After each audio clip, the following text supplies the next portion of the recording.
తాకట్లో ఉన్న బంగారాన్ని విడిపించి ఆ రోజున మార్కెట్ ధర కట్టి మిగిలిన డబ్బును మీకు అందిస్తుంది కొమ్మూరి గోల్డ్.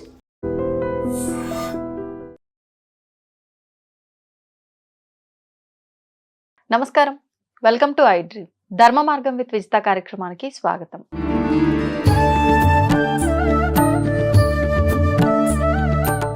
నమస్కారం అండి. శ్రీమాత్రే నమః.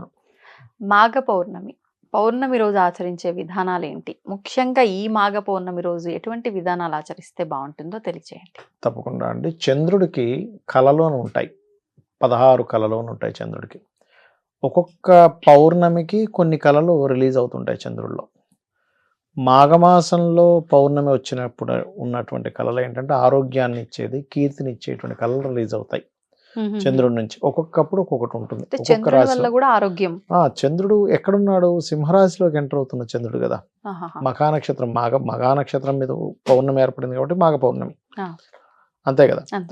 అదే మీకు ఒక్కొక్క రాశుల్లో ఒక్కొక్క నక్షత్రాన్ని బట్టి మనం పౌర్ణమి లెక్కలేస్తూ ఉంటాం. ఆర్ద్ర నక్షత్రము ఇట్లా అంటే ఒక్కొక్కటి. మార్గశిర మాసం మృగశిర నక్షత్రం మీద, ఆశ్వీజ మాసం అశ్విని ఇట్లా ఉంటుంది కదా. అలా ఏంటంటే రవి ముఖ్యంగా మనకు ఆరోగ్యానికి కారకుడు కాబట్టి ఎవరైతే అనారోగ్య బారిన పడుతుంటారో వాళ్ళ యొక్క మానసిక స్థితి బలంగా ఉండాలని ఎవరు కోరుకుంటారో వాళ్ళు మాఘ పౌర్ణమి చేయడం వల్ల ఖచ్చితమైన మంచి ఫలితాలు ఉంటాయి. ఇంకా అందులో సందేహం ఏం లేదు. ప్రతి ఒక్కరికి అవసరమైంది. ఇప్పుడు ప్రతి ఒక్కరికి అవసరమైంది. నిన్న మొన్న చూడండి, నేను చూసా ఒక అమ్మాయి గవర్నమెంట్ జాబ్ హోల్డర్, అవునవును, తల్లిదండ్రులు లేరు, సింగిల్ గా ఉండలేక డిప్రెషన్ కూడా బోర్ కొడుతుందని ఆత్మహత్య చేసుకుంది. అసలు ఏంటి అసలు? ఇప్పుడు కొంతమంది ఉంటారు ఎట్లా అంటే బాగా హెవీ హెల్త్ ఇష్యూస్ ఉన్నాయి, తట్టుకోలేకపోతున్నాను అని చెప్పి చేసుకుంటారు. కానీ బోర్ కొట్టి ఆత్మహత్య చేసుకోవడం ఏంటి చెప్పండి. అయితే నేను తర్వాత తెలిసింది ఏంటంటే ఎవరో మోసం చేశారని విన్నా. నేను మోసం చేస్తే ఆ మోసం తట్టుకోలేక అని ఎక్కడో సంథింగ్ చదవడం ఎవరో చెప్పడం జరిగింది, నాకు గుర్తు రావట్లేదు సరిగ్గా. అట్లా కూడా అయిందని. అంటే తల్లిదండ్రులు లేరట అమ్మాయికి, సింగిల్ అట. అంటే నేను ఎందుకు చెప్తున్నానంటే ఈ మాట, ఇవాళ రేపు మనకి ఒక చిన్న ఏజ్ నుంచే టెన్షన్స్ పెరుగుతున్నాయి. అవును. ఒకప్పుడు అసలు స్కూలింగ్ కాలేజ్ ఏజ్లో అసలు మీకు స్ట్రెస్ అనేది ఉండేది కాదు. ఆడుతూ పాడుతూ అయిపోయేది. ఆ జీవుడికి ఎప్పుడైనా బాధ్యత ఉంది అంటే ఒక 25 ఏళ్ళు వచ్చినప్పటి నుంచి బాధ్యత ఉండేది. మొత్తం ఎడ్యుకేషన్ అయిపోయాక, వివాహం తర్వాతే బాధ్యతలు ఉండేవి. ఒకప్పుడైతే అది కూడా ఉండేది కదా, ఎందుకంటే ఉమ్మడి కుటుంబం ఉండేది. పెళ్లి చేసేవారు. ఇంట్లో ఆల్రెడీ నడుస్తూనే ఉంది. కొత్తగా ఈ వ్యక్తి ఇప్పుడు సంపాదించి పెట్టాలని ఉండేది కాదు. ఇప్పుడు ఉద్యోగం ఉంటేనే పెళ్లి చేసుకోవాలి. నర్సరీ నుంచే మీకు స్కూల్లో హోంవర్క్స్ ఇవ్వడం.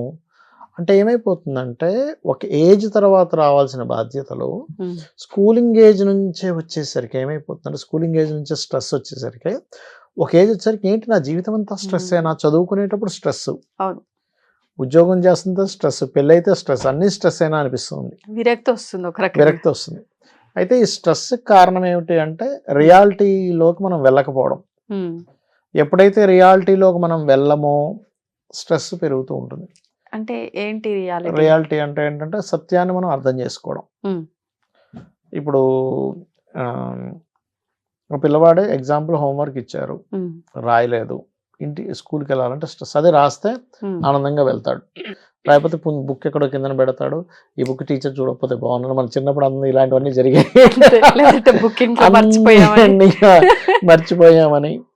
నాకు ఏమనిపిస్తుంటుంది అంటే, నాకు మొన్న ఒకరోజు ఇలాగే ఆలోచిస్తుంటే, కొంతమంది పిల్లలు రోజు హోంవర్క్ రాయరు, రోజు టీచర్తో దెబ్బలు తింటారు. నాకేమనిపించింది అంటే, వాడికి తెలివితేటలు లేక కాదు దెబ్బలు తింటుంది, వాడు ఆ దెబ్బని అలవాటు పడిపోయాడు. ఏముంది ఇంతకంటే ఏముంది, టీచర్ వాడు దెబ్బేస్తుంది, కాసేపు నొప్పి వస్తుంది, ఇంతకంటే ఇంకేముంటది అంటే ఆ హోంవర్క్ రాయడం కంటే ఇది ఈజీ అనిపిస్తుంది వాడికి. అంతే. ఈ నొప్పి కన్నా అదే పెద్ద నొప్పిగా ఫీల్ అవుతున్నాడు. నిజమే అండి. లేదంటే ఈ దెబ్బకు వాడు భయపడ్డా బాధపడ్డా, అమ్మో రేపు ఎందుకు నేను దెబ్బ తినాలని ఈ రోజు కూర్చొని కుదురుగా రాసుకుంటాడు. అంటే ఇక్కడ ఏంటంటే పిల్లలకి నువ్వు ఇది పెద్దగా ఫీల్ అవుతున్నావు, కానీ దీంట్లో ఉండే స్పైసీనెస్ ఏంటి, నువ్వు కనుక రాస్తే ఏమొస్తుంది. నేను మొన్న ఒకసారి ఇట్లాగే ఒక ఆవిడ తన ఇంటర్ వరకు పెద్ద బ్రిలియంట్ స్టూడెంట్ కాదు, ఇంటర్ నుంచి అన్ని ఇంక టాప్, కాలేజ్ ర్యాంక్ అన్ని. మీకు ఎందుకు అలా జరిగిందని అడిగా. అంటే ఆస్ట్రాలజీలో ఉంది, అక్కడ నుంచి బాగా చదవాలని మీకెందుకు అనిపించింది పర్సనల్గా అంటే, ఆ అమ్మాయి చెప్పిన విషయం ఏంటంటే, నాకు ఇంటర్ వరకు అసలు నన్ను చదవమని కానీ చెప్పలేదు. ఇంటర్లో నేను అనుకోకుండా ఫస్ట్ ర్యాంక్ వచ్చినప్పుడు అందరూ అప్రిషియేట్ చేశారు, ఆ కిక్ నాకు తెలిసింది. అంటే ఇక్కడ ఏంటంటే, ఈ చదవని వాడికి తలకాయ లేనట్టు కాదు, అక్కడ వాడి బ్రెయిన్ లేనట్టు కాదు, వాడికి ఆ కిక్ తెలియట్లే. ఆ కిక్ తెలిస్తే దాన్ని పట్టుకుంటాడు, అంతేలేండి. ఇక్కడ ఏంటంటే ఎప్పుడైతే కిక్ తెలిసిన వాడు చదువుతుంటాడు, ఒక్కొక్కసారి చదవకపోతే కలిగే అవమానం కూడా వాడికి తెలిసినా సరే పట్టుకుంటాడు గట్టిగా. అట్లా అనమాట. నేను కొంతమంది బిజినెస్ పీపుల్ని కూడా చూసినప్పుడు, సంథింగ్ ఇప్పుడు మంత్లీ ఒక 10 to 20 lakhs సంపాదిస్తున్నాడు అనుకోండి, ఒక్కసారిగా 2 లక్షలకు 3 లక్షలకు పడిపోయింది వాడు ఆదాయం. వాడు చాలా బాధపడిపోతుంటే, ఎందుకు 2-3 లక్షలతో కూడా హ్యాపీగా బతకొచ్చు కదా అంటే, లేదు సార్ 10 లక్షలు 20 లక్షలు సంపాదించినప్పుడు ఉండే కిక్ నేను కోల్పోతున్నాను. ఇక్కడ ఏంటంటే నాకు ఖర్చు అయిపోయినా పర్లేదు, 10 లక్షలు ఖర్చు అయిపోతున్నాయి ప్రతి నెల, కానీ నేను సంపాదిస్తున్నాను అనేటువంటి కిక్ ఏదైతే ఉందో నన్ను బాగా పాజిటివ్ ట్రిగర్ చేస్తుంది. నేను 3 లక్షలు మిగులుతున్నా సరే నేను 10 లక్షలు సంపాదించకపోయేసరికి, అయ్యో నేను 3 లక్షలు సంపాదిస్తున్నాను ఏంటనేది నన్ను ఇబ్బంది పెడుతుంది. అంటే ఏంటంటే మన మైండ్లో నువ్వు దేనైనా యాక్సెప్ట్ చేసేటువంటి రియాలిటీ నీ మైండ్లో లేనంతసేపు నువ్వు ప్రతిదానికి ఇట్లా అయిపోతూ ఉంటావు. నిజమండి. అయితే ఈ మాఘ పౌర్ణమి రోజు మనం ప్రతిసారి పౌర్ణమికి చలివిడి చేసుకొని చక్కగా మీరు ఆకు, ఒక్క, 2 అరటిపళ్ళు అండ్ అదేవిధంగా ఇవన్నీ ఎప్పుడైతే మనం చంద్రుడికి చూపిస్తూ లలిత సహస్రనామాలు చదువుకుంటామో అది పిల్లలకు పెడతాము. చిన్న ఏజ్ నుంచి కూడా వాళ్ళు ఏం సాధిస్తే కిక్ వస్తుంది అనే దాని మీదకి వెళ్తాడు వాళ్ళ ఆలోచన విధానం అంతా కూడా. లేకపోతే ఏమవుతుందంటే ఇట్లాగే దెబ్బలు అలవాటు పడిపోవడం, మొండి పడిపోవడం అట్లా జరుగుతూ ఉంటుంది. వాళ్ళ దగ్గర తెలివితేటలు లేకో రాయలేకో కాదు, ఏముందిలే ఎంతకంటే ఇంకేముంటుంది, దానికి అలవాటు పడిపోతుంటారు. అది మెయిన్ అసలు. సో ఏంటంటే లలిత ఎక్కువగా చదువుకోవాలి మాఘ పౌర్ణమికి. అపమృత్యు దోషం ఉన్న వాళ్ళు కూడా చంద్రశేఖర అష్టకం చదువుకుంటే చాలా మంచిది. మాఘ పౌర్ణమి నాడు అన్నముతో అలంకరణ చేస్తారు శివుడికి, అది కూడా చాలా మంచి ఫలితాలు ఇస్తుంది. ఆ రోజు కొంతమందికి లంగ్ రిలేటెడ్ ఇష్యూస్ ఉన్న వాళ్ళని ప్రాణాయామం చేస్తే కనుక లంగ్ రిలేటెడ్ ఇష్యూస్ కూడా క్లియర్ అవుతాయి మాఘ పౌర్ణమి రోజు చేస్తే కనుక. సత్యనారాయణ స్వామి వ్రతం కూడా పౌర్ణమి విశేషం అని చెప్తారు కదండి, ఈ పౌర్ణమికి కూడా ఆచరించవచ్చు? పౌర్ణమికి ఎప్పుడైనా సత్యనారాయణ వ్రతం చేసుకోవచ్చు. కాకపోతే ఇక్కడ ఏంటంటే ఆరోగ్యాన్ని, అపమృత్యు దోషాన్ని తీసేసేటువంటి లక్షణం మాఘ పౌర్ణమికి ఉంటుంది. అటువంటి ఇబ్బందులు ఉన్న వాళ్ళు, మనస్కారకుడు ఉపాసనాకారకుడైన రవి, ఆత్మకారకుడైన రవిక్షేత్రంలోకి వెళ్ళి ఉంటాడు కదా, సో మీ మనసు కంప్లీట్ గా స్పిరిచువల్ దానికి కనెక్ట్ అయ్యేటువంటి పౌర్ణమి ఇది యాక్చువల్గా. ఎందుకంటే కేతు నక్షత్రం మగా నక్షత్రం అంటే రవి ఉపాసనా కారకుడు, అండ్ రవిలోనే సకల దేవతలు ఉంటాయని చెప్తుంటారు శాస్త్రం. ఇప్పుడు మనకి భానుమండల మధ్యస్థ భైరవి భగవాన్ని అమ్మవారు ఉంది, శివుడు ఉన్నాడు. ఇంకోటి ఏంటంటే సూర్య నమస్కారం, ఇప్పుడు కామన్గా ఏ దేవతనైనా మనం ఆరాధించకపోతే తనేమో అనుగ్రహించదు, ఆరాధిస్తే ఒక అనుగ్రహం లభిస్తుంది. కానీ సూర్యుడి దగ్గరికి వచ్చేసరికి ఏంటంటే మీరు పూజించకపోతే దోషం వస్తుంది, సూర్యుడిని నమస్కారం చేయకపోతే దోషం. కృతజ్ఞలం అయిపోతున్నాం మనం అక్కడ. అంటే కృతజ్ఞత తెలపకుండా ఉన్నామంటే తప్పే కదా. అంటే మనం మొక్కినా మొక్కకపోయినా ఆయన చేయాల్సింది ఆయన చేస్తున్నాడు కాబట్టి మనం దోషం చేయకూడదు అక్కడ. అట్లా సూర్య రాశుల్లోనే ఈ మాఘ పౌర్ణమి ఏర్పడుతుంది కాబట్టి, అంటే పౌర్ణమి ఏర్పడుతుంది కాబట్టి సూర్య ఆరాధన చేయడం ఆ రోజు ఇంకా మంచి ఫలితాలు ఇస్తుంది. మాఘబట్టి ఆదివారాలు వస్తాయి మనకి మాఘమాసంలో, ఆదివారాలు కనుక చేస్తే ఇంకా చక్కటి వాళ్ళకి ఆరోగ్యం, కీర్తి, సంతాన ప్రాప్తి ఇవన్నీ కూడా లభిస్తాయి. అమ్మ, మాఘమాసంలో వచ్చే పౌర్ణమికి చాలా విశిష్టత ఉంది అంటుంటారు. మరి ఏంటి ఆ విశిష్టత? ఆ రోజుని మేమందరం ఎలా ఉపయోగించుకోవచ్చు? మాఘ పూర్ణిమ, మాఘమాసమే విశిష్టమైంది అనుకున్నాం. అవును. ఇంకా మాఘ పూర్ణిమ రోజు అన్ని వ్రతాలు పట్టే రోజు. ప్రతి స్త్రీ ఎన్నో వ్రతాలు ఉంటాయి. 16 పళ్ళ నోమని, 33 పున్నాల నోమని, పండు తాంబూలం నోమని, పసుపు కుంకుమ నోమని, ఇలా ఎన్నో నోములు ఉంటాయన్నమాట. ఈ నోములన్నిటికీ మూలం ఈరోజు పట్టాలి. మాఘ పూర్ణిమ రోజే పట్టుకోమంటుంది శాస్త్రం. ఈ విశిష్టమైన రోజుని మనకి సప్తమిని కూడా ఇస్తారు, రథ సప్తమి రోజు లేదా మాఘ పూర్ణిమ రోజు ఈ వ్రతాలకి ప్రారంభించుకోండి, ఈరోజు ప్రారంభించండి అని చెప్తారు. ఇప్పుడు భార్యాభర్తల మధ్య అన్యోన్యత లోపించింది అనుకోండి, దంపతాంబూల వ్రతం అని ఉంటుంది, అది చెయ్యమంటారు. ఎలా చేయాలి? ఈ రోజు మొదలు పెడితే వచ్చే పౌర్ణమి వరకు రోజు చేయాలి, నెలంతా, సంవత్సరం అంతా. ఈ పౌర్ణమి మొదలు పెడితే మళ్ళా మాఘ పూర్ణిమ వరకు ప్రతిరోజు చేయాలి. ఎలా చేయాలి అంటే, ఈ భార్యాభర్తల మధ్య అన్యోన్యత లోపించింది అనుకోండి, ఒక పూజ గౌరీదేవిని, అమ్మవారిని ఏ రూపంలోనైనా అమ్మని పూజించుకొని అక్కడ అమ్మ దగ్గర ఒక పండు తాంబూలం పెట్టుకుంటాము. పెట్టిన తర్వాత దంపతుల దగ్గరికి వెళ్ళి ఆమెకి బొట్టు పెట్టి ఈ తాంబూలాలు వాళ్ళిద్దరికీ ఇచ్చుకోవాలి. అది ఎవరైనా సరే కావచ్చు, ఇచ్చేసుకొని వాళ్ళ పాదాలకి నమస్కారం చేసి వాళ్ళ ఆశీస్సులు తీసుకుంటుండాలి. ప్రతిరోజు చేయాలి. అమ్మ ఏదైనా కుదరలేదు, నెలసరిలో ఉన్నాము అంటే ఆ 4 రోజుల తాంబూలాన్ని 5వ రోజు చేసేసుకోవచ్చు. 5గురు దంపతులకి ఇచ్చేసుకోవచ్చు. వాళ్ళ చేత 2 అక్షంతలు వేయించుకొని వాళ్ళు అన్యోన్యంగా ఉండడం దీవించుకోవడం మూలాన అది తప్పనిసరిగా పని అవుతుంది. 33 పున్నాల నోము ఉంటుంది. ఈ మాఘ పూర్ణిమ రోజు మొదలు పెడితే ఈరోజు అమ్మవారికి 1 దోశ నైవేద్యం పెడతారు. దోశ అట్టు ఎందుకమ్మా అట్లు? ఎందుకు? అమ్మవారికి ప్రీతికరం. అలాగే అట్టు ఎలా పోస్తాం, ఆ పోసినప్పుడు రంధ్రాలు ఏర్పడతాయి కదా, ఆ అట్టుకి ఎన్ని రంధ్రాలు ఉన్నాయో అన్ని సంవత్సరాల సౌభాగ్యం మీకు ఉంటుంది అని మన పెద్దలు చెప్తారనమాట. అలా పోసి మొదటి పౌర్ణమికి 1 దోశ, 1 అట్టుతో అమ్మకి నైవేద్యం. అలా 33 పౌర్ణములకి రోజుకొకటి పెంచుకుంటూ 33 అట్టులు నైవేద్యం అమ్మవారికి పెట్టి అది ఆ రోజు పూర్ణాహుతి చేసుకుంటారు. అప్పుడు తన తల్లికో, ఒకవేళ బాగా వయసు వచ్చింది కూతురికో ఇంకా అయిన వాళ్ళకో పిలిచి ఆ తాంబూలం దానం ఇచ్చుకుంటే 33 పున్నముల నోము పూర్ణమవుతుంది. ఇలాంటి ఎన్నో వ్రతాలు సౌభాగ్యం కోసం, సంతోషం కోసం మనం పట్టుకుంటాం. దాన్ని మాఘ పౌర్ణమి రోజు పడతాం. అన్ని పౌర్ణముల్లో కల్లా మాఘ పౌర్ణమి విశిష్టత ఎక్కువ కనుక ఉత్తరాయణ ప్రారంభంలో వస్తుంది విశిష్టమైన మాఘ పౌర్ణమి. ఆ రోజు మీరు కానీ గమనిస్తే చంద్రుడి నుంచి వెన్నెల కూడా చాలా చల్లగా, చాలా ఆహ్లాదంగా జాలువారుతుంది మనకి. కార్తీక మాసం వచ్చేటప్పటికి మేబీ ఉండొచ్చు, ఉండకపోవచ్చు, క్లౌడ్స్ ఉంటాయి. కానీ ఈ రోజు ఏముండదు, అలా క్లియర్గా ఉంటుంది ఆకాశం అంతా, వెన్నెలంతా మన మీదకే వస్తుంది. అదే వెన్నెల్లో పౌర్ణమి రోజు మాఘ పూర్ణిమ కానీ ఏ పౌర్ణమి అయినా మనం అమ్మవారిని బయట పెట్టుకొని, ఆరు బయట అమ్మవారిని ఈ మల్లెలు లాంటి సుగంధమైన పుష్పాలతో పూజించి అమ్మవారికి వెన్నపూస నివేదన చేసి లలితా సహస్రనామ పారాయణ చేసి ఆ వెన్నపూసని తీసి ఎవరికైనా సంతానం లేని వాళ్లకు పెడితే, మాఘ పౌర్ణమి రోజు పెడితే తప్పనిసరిగా వాళ్ళు నెల తప్పుతారు, సంతానం కలుగుతుంది. ఇవన్నీ ఆచరించి చెప్తున్నాను, ఆషామాషిగా చదివి చెప్పట్లేదు. ఇవన్నీ అనుభవపూరితంగా ఎందరికో ఇలాంటి అవకాశాలు ఈ చేత్తో పెట్టిన వెన్నకే కలిగినాయి కనుక ఆచరించి చెప్తున్నాను. కానీ నియమాలు ఉంటాయి, నిష్టలు ఉంటాయి, ఆహార వ్యవహారాలు చెప్పినట్టు పాటించాలి.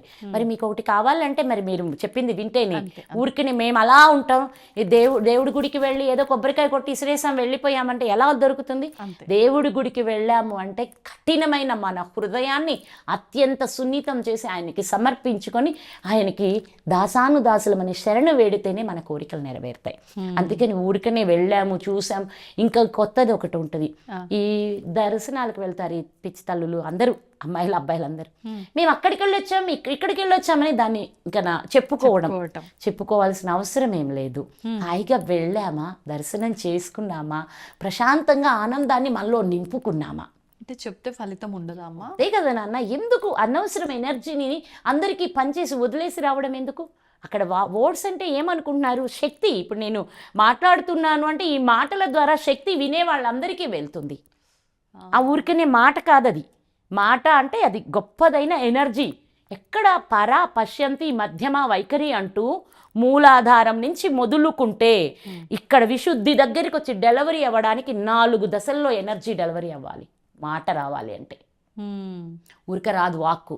ఎక్కడ నాభి నుంచి అలా తీస్తాం, దానికంటే ముందు పరాస్థితిలో ఇంకా నాభి కంటే కింద నుంచి తీస్తామన్నమాట. అక్కడ నుంచి ప్రాణశక్తి మొత్తాన్ని లాగుకుని వచ్చి ఇక్కడ మాటగా డెలివరీ చేస్తామన్నమాట. ఇది మనకి ఈ మాటకున్న విశిష్టత. మహాభారత యుద్ధం అంతా అయిపోయింది, ధర్మరాజుకు పట్టాభిషేకం చేసేసి శ్రీకృష్ణుడు నాకు కూడా ద్వారకలో చాలా కాలమైంది బావా, ద్వారక వెళ్ళి, ద్వారకలో ఎన్నో పనులున్నాయి, అందరు ఎదురు చూస్తున్నారు, నేను వెళ్తున్నానని ద్వారక వెళ్ళిపోయారట.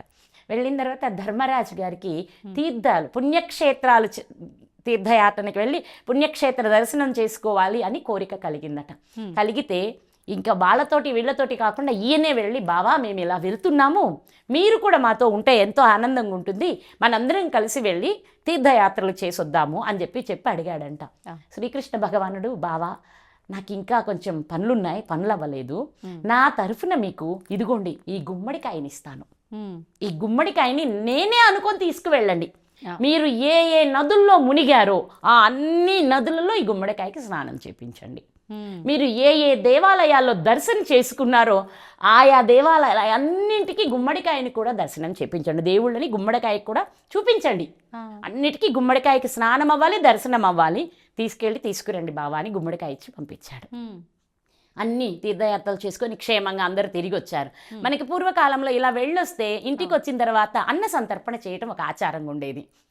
అందరినీ పిలిచి బంధుమిత్రులని, అంటే అసలు ఆ వెళ్ళి తిరిగి రావడమే ఒక గొప్ప విషయం ఆ రోజుల్లో.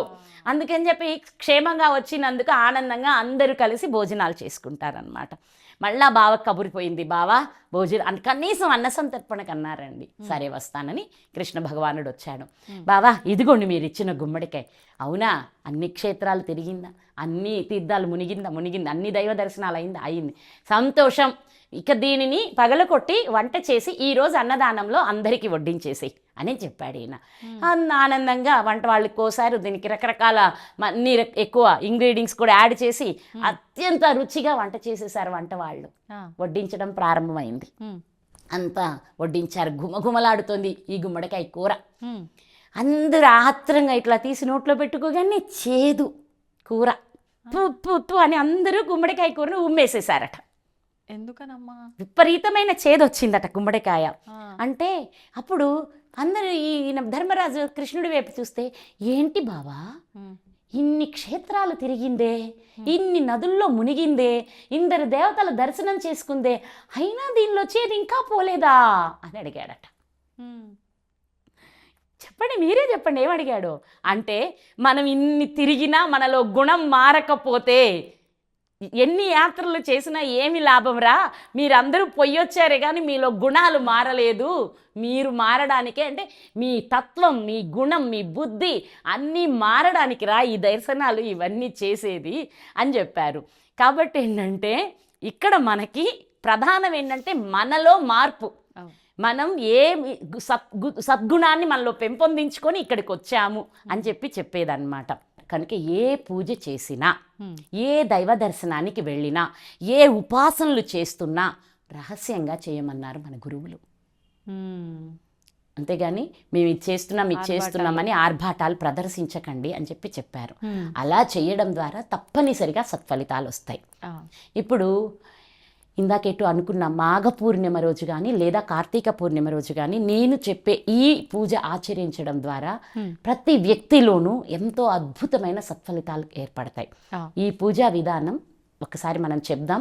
ఈ భక్తులందరూ ఆచరించి అమ్మవారి అనుగ్రహంతో సౌభాగ్యాన్ని, సంపదల్ని పొందాలని మనస్ఫూర్తిగా కోరుకుంటూ ఇది ప్రారంభిద్దాం తల్లి. మాఘ పూర్ణిమ రోజు ఉదయం తలార స్నానం చేసి, ఇంకా ఇప్పుడు సముద్ర స్నానాలు అవి ఇవి కూడా వెళ్తారు, అన్నీ చేసుకుని వచ్చి ఉదయం చేసుకోవాల్సిన పూజలన్నీ చేసి ఉపవాసం చేయాలి. పగటిపూట ఉపవసించి సాయంత్రం చంద్రోదయానికి ముందుగా వీళ్ళు బియ్యపిండితో ప్రమిదలు, బియ్యపిండి, పాలు, బెల్లం కలిపితే మెత్తగా గురుగులు అవుతాయి, అంటే ప్రమిదలు అవుతాయి. ప్రమిదలు చేసుకుని ఈ ఒక్కదానికి ఎక్కడైనా విశిష్టంగా అడిగి స్వచ్ఛమైన ఆవు నెయ్యి తెచ్చుకొని ఆ ఆవు నెయ్యిలో ఈ ఒత్తులు ఇలా ముంచి, అది కూడా ఇదొక్కటి మాత్రం మనమే చేసుకోవాలి ఈ పత్తితోటి, అవి బయట కొనకూడదు అనమాట. ఈ మనం పత్తితో చిన్న చిన్న పువ్వొత్తులు చేసుకొని నేతిలో ముంచి ఈ గురుగుల్లో పెట్టుకొని కొంచెం 27 మళ్ళీ ఇంకొక ప్లేట్లో 33, ఒక ప్లేట్లో 27, ఇవి నక్షత్రాలకు, అది 33 పున్నములకు పెట్టుకొని ఈ 27, 33 జ్యోతులు పెట్టి, ఇలాగే ఈ 27కి 33కి తాంబూలాలు కూడా సిద్ధం చేసుకోవాలి. అంటే పండు, ఒక్క, ఆకు అన్నీ కలిపి తాంబూలాలు సిద్ధం చేసుకోవాలి. ఈ చేసుకుని రాత్రి సాయంత్రమై చంద్రుడు వస్తున్నాడు, నక్షత్రాలు మొదలవగానే మనము ఈ తులసి దగ్గర ఉసిరిక తులసి కలిసిన లేదా మారేడు తులసి ఉసిరిక 3 కుండీలలో పెట్టుకొని ఆ కోట దగ్గర వెళ్ళి అన్నీ శుభ్రం చేసుకుని రంగవల్లులు ముగ్గులు దిద్దుకుని అమ్మవారికి మనం పసుపు ముద్దతో గౌరీదేవిని చేసుకొని ఆకులో పెట్టుకొని ముందు గణపతి ప్రార్థన లేదా గణపతి పూజ కూడా పూర్ణంగా చేసుకోవచ్చు, తప్పేం లేదు. పూర్తిగా షోడశోపచార పూజ చేయొచ్చు. అలా కాకపోతే గణపతిని ప్రార్థన చేసుకుంటాం. చేసుకుని గణపతిని గురువుని అందరినీ నమస్కరించుకున్నాక ఇక్కడొచ్చి అమ్మవారిని గౌరీ అష్టోత్తరంతో పూజించుకొని గౌరీదేవిని పసుపు ముద్దగా పెట్టుకోవాలి. గౌరీ అష్టోత్తరం మనకి రాకపోతే మనం పండితుడిని అంటే పూజారిని పెట్టి కూడా చేయించుకోవచ్చు. ఈ పూజ చేయించుకొని ఆ పూజ అంతా అయిన తర్వాత ఈ జ్యోతులన్నీ వెలిగించాలి అమ్మ ముందల. ఈ జ్యోతులను నక్షత్ర హారతిగాను పూర్ణహారతిగాను అమ్మవారికి చూపించాలి. చూపించి జ్యోతులు వెలుగుతూ ఉండగానే ముత్తైదుల్ని పిలుచుకుని, అంటే కనీసం ఇలా చేయగలిగితే వెల్ అండ్ గుడ్. అంటే 27 33 పిలవగలిగారా, తప్పేం లేదు. 60 మంది అవుతున్నారు. అలా చేయలేము, అంతమంది దొరకలేదు అంటే కనీసం 33 పిలుచుకొని ఈ 27 ప్లస్ ఆ 33 ఉన్నాయి కదా, అన్ని వరుసగా జ్యోతులు ఈ తాంబూలంలో పెట్టి వెలుగుతున్న జ్యోతిని ముత్తైదుకి బొట్టు పెట్టి గంధం ఇచ్చి పసుపిచ్చి ఈ జ్యోతిని ఇలా ఇవ్వడం ద్వారా వాళ్ళు ఇచ్చే ఆశీర్వచనం తీసుకోవడం ద్వారా వాళ్ళకి వివాహంలో ఏదైనా దోషాలున్నా, సంతాన స్థానంలో దోషాలున్నా, అలాగే దాంపత్య జీవితంలో ఇబ్బందులున్నా, ఇప్పటికే పెళ్ళయి ఏదైనా జరిగి ఇడిపోయి ఇంకొకటి రెండోది రాబోయేదైనా నా జీవితానికి మంచిది కావాలని ఆ బిడ్డలు కోరుకుంటున్నా, ఈ విధానంలో పూజ చేస్తే తప్పనిసరిగా అద్భుతమైన ఫలితం లభిస్తుంది. చాలా గొప్ప విశేషమైన పూజ ఇది. దీన్ని చేసిన వాళ్ళందరూ చాలా బాగున్నారు. ఇప్పుడు 33 మంది కూడా దొరకని పరిస్థితుల్లో అమ్మ మరి అన్నీ ఒకరికే ఇయ్యొద్దా? అన్నీ ఒకరికే అంటే నాన్న ఆ జ్యోతిని ఆ ముత్తైదు తినాలి. అందుకే నేను ఇన్ని జాగ్రత్తలు చెప్పా. బయట పిచ్చి ఒత్తులు కొనొద్దు, అలాగే ఏ నెయ్యి అంటే ఆ నెయ్యి పొయ్యొద్దు, నువ్వుల నూనె పెట్టొద్దని అనడానికి కారణం ఏంటంటే ఆ జ్యోతిని వాళ్ళు ఆ ప్రమిదతో కలిపి తినేస్తారు. అవునా? అందుకని దాన్ని జాగ్రత్తగా వాడాలి. ఒకవేళ నిజంగానే మీరన్నట్లు దొరకకపోతే, ఇది ఊరికే నేను ఇచ్చే చిన్న ఇదే కానీ ఇది నిజమని నేను చెప్పను. పిలుచుకోవడం ఇంక ఇంట్లో పిలవలే ఒక దేవాలయంలో పెట్టుకోవచ్చు. వెళ్ళి ఆ దేవాలయంలో ఎటు చాలామంది వస్తారు, వచ్చిన వాళ్ళకి ఇచ్చేసుకోవచ్చు. వెలుగుతున్న జ్యోతిని ఇవ్వాలి వాళ్ళకి. వాళ్ళు కొండెక్కిన తర్వాత జ్యోతితో ఒత్తితో సహా మొత్తం తినాలి ఆ ప్రసాదం తీసుకున్న వాళ్ళు. అది వాళ్ళకి కూడా చాలా మంచిది. వాళ్ళకి ఎటువంటి ఫలితం అమ్మా? వాళ్ళకి సౌభాగ్యం లభిస్తుంది, సంతానం కలుగుతారు. ఈ జ్యోతి వెలుగిన ఆ ఒత్తితో కూడిన ప్రమిదని తిన్న వాళ్ళకి సంతానం కలుగుతుంది, తప్పనిసరిగా జరుగుతుంది. దానిలో జరిగే అందుకే చెప్పాను ఆవు నెయ్యే కావాలి అని ప్రత్యేకించాను. ఎందుకంటే వీటన్నింటి ద్వారా వచ్చే ఆ కెమికల్ రియాక్షన్ ద్వారా జరిగే ఈ శక్తి ఆ లోపలికి వెళ్ళినప్పుడు తప్పనిసరిగా వాళ్ళకి సంతానం కలుగుతుంది. వాళ్ళ జీవితాల్లో కూడా ఇలాంటి ఇప్పుడు చెప్పిన ఇబ్బందులు ఉంటే అవి వాళ్ళకే తొలగిపోతాయి. అప్పుడు కూర్చొని వీళ్ళందరూ అమ్మవారికి గౌరీదేవికి పూజలు చేసుకుని వాయినాలు పుచ్చుకోవడం కూడా ఎంతో పుణ్యప్రదం. ఒక మాట చెప్పాలి, పూర్వాశ్రమంలో ఆ గీతమ్మ ఎన్ని సంవత్సరాలు చేసుకుందో ఆ వ్రతం. అవునా? ప్రతి కార్తీక పౌర్ణమికి ప్రతి మాఘ పౌర్ణమికి చేసుకునేది. ఎంతమందిని పిలిచేవారమ్మా? తప్పకుండా 100 మందిని పిలుచుకోవడం, 60 మందిని పిలుచుకోవడం, దాంట్లో రాజీనే లేదు. అక్కడ శ్రీశైలం వెళ్తాం కార్తీక మాసంలో, అక్కడ కోటి దీపోత్సవం చేసుకుంటాము. కోటి దీపాలు అవ్వగానే ఈ పూజ కాగానే అక్కడ ఉన్న ముత్తైదులందరికీ చేసుకునేవాళ్ళం. అద్భుతంగా చేసుకుని ఆచరించారు. అయితే అందుకే అనుభవాలే ఇస్తున్నాను ఇక్కడ. కాబట్టి ఏంటంటే ఇప్పుడు ఏది చెప్పినా ఇంతకు ముందు చెయ్యంది చెప్పట్లేదు, చెప్పిందే అక్కడ చేస్తున్నాను. అదన్నమాట. సంతోషం. శ్రీమాత్రే నమః. మాఘ పూర్ణిమ రోజు లేదా ఈ కార్తీక పౌర్ణమి రోజు కూడా ఇదే ఆచరించవచ్చు. ఈ 2 పౌర్ణమిల రోజు ఈ వ్రతం ఎవరైతే చేసుకుంటారో వారి జీవితంలో నిండు వెన్నెల కురుస్తుంది. వాళ్ళ జీవితం ఎంతో సౌభాగ్యవంతంగా సంపదలతో ఉంటుంది. గురుగారు, మాఘమాసంలో వచ్చే పౌర్ణమి యొక్క విశిష్టత ఏంటి? ముఖ్యంగా పౌర్ణమి అంటే చంద్రుడి యొక్క ఆరాధన అని అనుకుంటూ ఉంటాము. చంద్రుడు అంటే మనకారకుడు అంటూ ఉంటాము. ఈ మధ్యలో అంటే మనసు అనేది చాలా చంచలంగా ఉంటుంది. ఇప్పుడున్న నిర్ణయం ఇంకాసేపటికి ఉండదు. ఇప్పుడున్న ప్రశాంతత ఇంకాసేపటికి ఉండదు. అలా ప్రశాంతంగా ఉండాలి అంటే ఈ మాఘ పౌర్ణమిని మనం ఏమన్నా ఉపయోగించుకోవచ్చా? దాని గురించి వివరించండి. శ్రీ మహాగణాధిపతయే నమః. ఐం మహాసరస్వత్యే నమః. శ్రీ లలితాంబికాదేవియే నమః. మాఘమాసము పౌర్ణమి. ఇప్పుడు మాఘమాసము అంటే మామూలుగా సహజంగా ఇప్పుడంటే మౌఢ్యమి అనేటువంటిది ఒకటి వచ్చింది కాబట్టి నిజానికైతే మాఘమాసము పాల్గొన మాసము వివాహాలు శుభకార్యాలకు అత్యంత ప్రధానమైనటువంటి మాసముగా చెప్తాం మనం. శ్రావణ మాసం కానీ కార్తీక మాసం కానీ ఈ మాసాలు కొన్ని మాసాల్లోనే మనము శుభకార్యాలు చెయ్యాలి అనేటువంటిది మనకు ఒక శాస్త్ర ప్రామాణికం ఉన్నది. అవునండి. అలాంటిది ఈ మాఘమాసము మాఘశుద్ధ పౌర్ణమి. పౌర్ణమి ఎప్పుడొచ్చింది, ఏ వారము వస్తే ఎటువంటి విశేషము అనేటువంటిది ఉన్నది. ఈ పౌర్ణమికి ఉన్న విశేషం ఏమిటి అనేది ఒక్కసారి మనం చూసుకోవాలి. ఈ పౌర్ణమి ఆదివారము నాడు వచ్చింది. మరి ఆదివారము సూర్యుడికి ఆధిపత్యము కదా, పౌర్ణమికి ఏమిటి సంబంధము అని అనుకోవచ్చును. ఇక్కడ పౌర్ణమికి ప్రాధాన్యత ఏమిటి అంటే చంద్రుడికి ప్రాధాన్యత. చంద్రుడు ఎక్కడ పుట్టినాడు, ఎందులో వచ్చాడు? లక్ష్మీదేవి చంద్రుడు ఇద్దరు కూడా సోదర సోదరీమణులు. వీళ్ళిద్దరూ పాల సముద్రంలో నుంచి వచ్చినటువంటి వాళ్ళు. శ్రీమన్నారాయణుడు ఎవరు? లక్ష్మీదేవికి భర్త. అప్పుడు చంద్రుడు ఏమవుతాడు అనేది నేను చెప్పక్కర్లేదు ఇంకా. అటువంటిది ఆదివారానికి సూర్యభగవానుడు ఎవరు? ప్రత్యక్ష నారాయణ స్వామిని కదా చెప్పుకుంటున్నాను. మరి అటువంటి ఆదివారము రోజు మనకు ఒక సామెత కూడా ఉంది, బావుమర్దులు బావ అంటే ఏమిటి, ఏమి సంగతి అనేటు. అదే శ్రీ మహావిష్ణువే దక్ష ప్రజాపతికిను పరమేశ్వరుడికి ఒక ఇద్దరి మధ్య ఒక ఇది వచ్చినప్పుడు ఈ శ్రీ మహావిష్ణువే చంద్రుణ్ణి రెండుగా విభజించి కొద్ది రోజులు బాలచంద్రుడిగా పరమేశ్వరుడి సన్నిధిలో ఉండేట్టుగాను, మిగతాది క్షీణింపబోయి మళ్ళీ పౌర్ణమికి నిండు చంద్రుడిగా ఉండేట్టుగాను రెండు భాగాలు చేసి సమన్వయము చేసినటువంటి వాడు శ్రీమన్నారాయణుడు. అటువంటి నారాయణ స్వామికి ప్రతీక అయినటువంటి ఆదివారము రోజు పరమ పుణ్యప్రదమైనటువంటి రోజుగా భావించాలి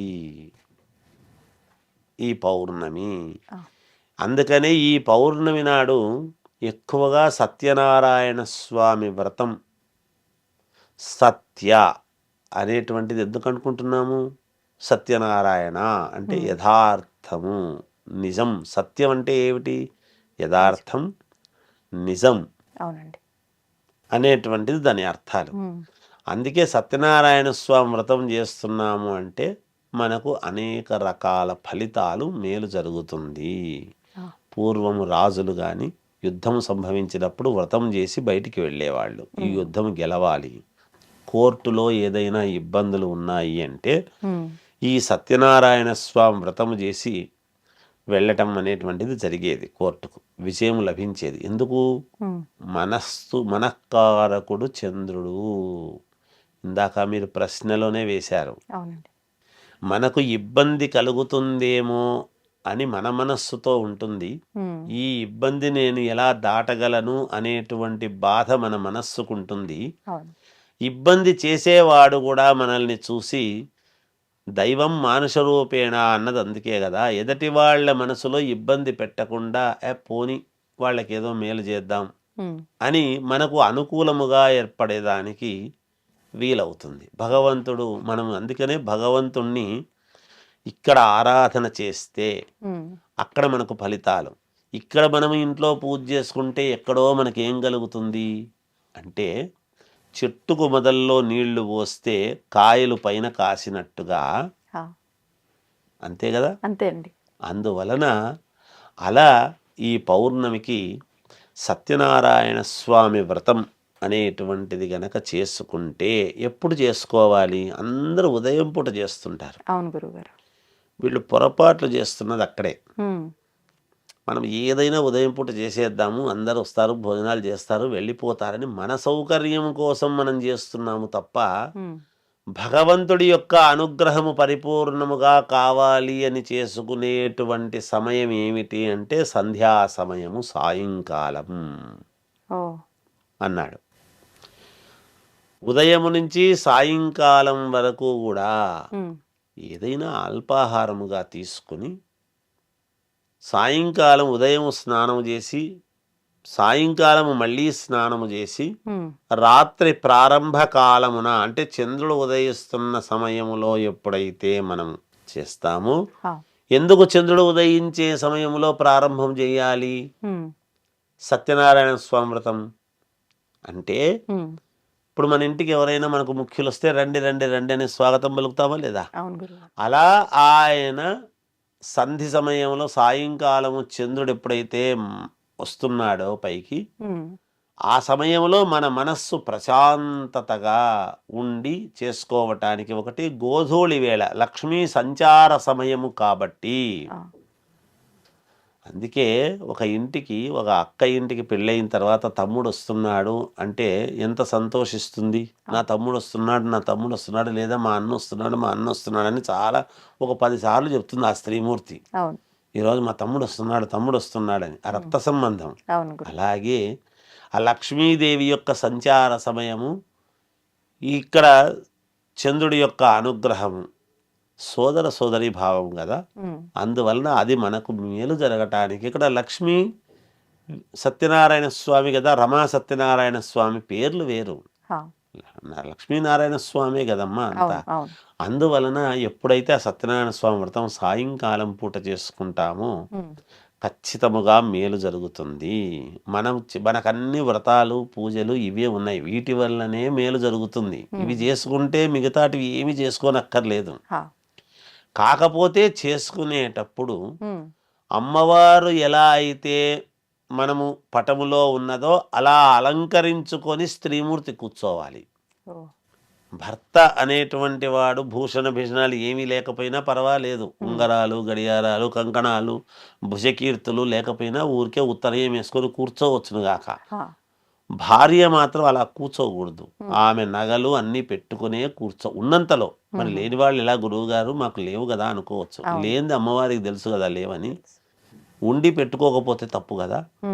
ఉండి పెట్టుకొని చేతులకు కాళ్లకు కూడా గోరింటాకు అంతా పెట్టుకొని ప్రశాంతంగా కూర్చొని చేసుకుంటే తప్పకుండా విజయం లభిస్తుంది. వాళ్లకు అనుకున్న పనులు ఖచ్చితంగా జరిగి తీరుతాయి. చేసే దాంట్లో ఉందమ్మా. మనం కరెక్ట్గా చేసుకోకుండా మధ్య మధ్యలో మాట్లాడడం చేయడం కాకుండా మంచి అయ్యగారిని, బాగా చేయించేటువంటి అయ్యగారిని పిలుచుకొని ప్రశాంతంగా ఇంట్లో చేసుకొని ఆ తర్వాత ఎవరొచ్చినా బాగున్నారా అని పలకరించి తీర్థప్రసాదాలు అందరికీ ఇచ్చి చేసుకుంటే బాగుంటుంది, మేలు జరుగుతుంది. ఇది చాలా ఉన్నతమైనటువంటి ఇది. ఈరోజు పాటించాల్సింది ఏమిటంటే సత్యనారాయణ స్వామి వ్రతం అందరు ఇళ్లలో చేసుకోవడమే శుభప్రదం, మేలు జరుగుతుంది. ఇప్పుడు సామూహికంగా చాలా మంది ఇంట్లో ఇదంతా ఖర్చు ఇంకా లేకపోతే మాకు సమయం కేటాయించలేము అనుకున్న వాళ్ళు క్షేత్రాలకు వెళ్ళి అక్కడ సామూహికంగా చేసుకొని వస్తున్నారు కదా గురుగారు, ఫలితం ఉంటుందంటారా? ఉంటుందమ్మా, ఉంటుంది. ఎంత ఏదో హడావిడిగా చేస్తారేమో అంటే తూతూ మంత్రంగా తొందరగా అయిపోవాలి, బ్యాచ్లు అన్నట్లుగా అనిపిస్తూ ఉంటుంది కదా. ఎక్కడ అలా చేస్తే ఎక్కడైనా తప్పేమ్మా. ఎందుకంటే ఇప్పుడు ఎక్కడ చేసినా మనము ప్రశాంతంగా, ఇప్పుడు నది ఒడ్డున చేస్తే ఎటువంటి ఫలితాలు, మీకు అరటి తోటలో చేస్తే ఎటువంటి కష్టాలు తీరుతాయి. సత్యనారాయణ స్వామి వ్రతం నది ప్రవహిస్తున్నటువంటి నది ఒడ్డున చేస్తే ఎటువంటి ఫలితాలు వస్తాయి, అలాగే గుళ్ళల్లో చేస్తే ఎటువంటి ఫలితాలు వస్తాయి, ఇళ్లల్లో ఎటువంటి ఫలితాలు వస్తాయి అనేటువంటిది వాళ్ళ కష్టాన్ని బట్టి ఉంటుంది. అందుకే అన్నిటికీ ప్రదేశాన్ని బట్టి ఒక విధానం అని చెప్పారు. ఎటువంటి వివాదాలకు ఎటువంటి చోట చేస్తే యోగం, ఇదే పనే కదా. ఇప్పుడు దేవతా కళ్యాణము 100 మంది చేసేటువంటిది ఎటువంటి ప్రాంగణంలో చేయాలి, మానవ కళ్యాణం ఎక్కడ చేసుకోవాలి, ఎవరిది ఎక్కడ జరగాలి ఒక పద్ధతి ఉంది కదా నిర్దిష్టమైనటువంటిది. అందువలన ఏది ఏ స్థానంలో ఏది చేస్తే పుణ్యప్రదం అనేది ఉంది. అవి వాళ్ళ కష్టాన్ని బట్టి వాళ్ళకు ఉండేటువంటి ఇబ్బందులను బట్టి చెప్పబడతాయి. అందుకే పలానా చోటికి పోయి చెయ్యండి, ఫలానా ప్రదేశానికి వెళ్ళి మీరు ఈ పని చేయండి అని చెప్పేది. నేను ఇంట్లోనే కూర్చొని చేస్తా, నేను ఇక్కడే నా రూమ్లోనే కూర్చొని చేస్తా అంటే లాభం లేదు. అందుకని అది ఎక్కడ చేయాలనో అక్కడ చేయాలి. ఇది మామూలుగా జనరల్గా సత్యనారాయణ స్వామి వ్రతం ఇంట్లో చేసుకోవచ్చు. దేవాలయాలకు పోయినప్పుడు సామూహికంగా జరుగుతున్నప్పుడు పాల్గొనవచ్చును, చేయవచ్చును. దానివల్ల ఎంత ఫలితం రావాలనో అంత వస్తుంది, అందరికీ కలిగినట్టుగా. దాంట్లో తప్పేమీ లేదు. ధన్యవాదాలు గురుగారు. జయోస్తు.